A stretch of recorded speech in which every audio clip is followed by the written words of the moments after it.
Hello everyone! Good morning! Good morning guys! Good morning mga kaibigan! Ayan. Let's eat our breakfast everyone.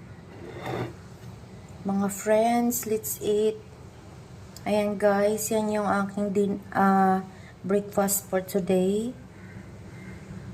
Kain po tayo ng breakfast. Let's eat everyone. Yes. 2 egg, salmon, and cucumber. Binabad ko po yan sa suka guys para hindi siya masira. And then this is my gulay na meron siyang smoke pork. Ayan guys, let's eat everyone.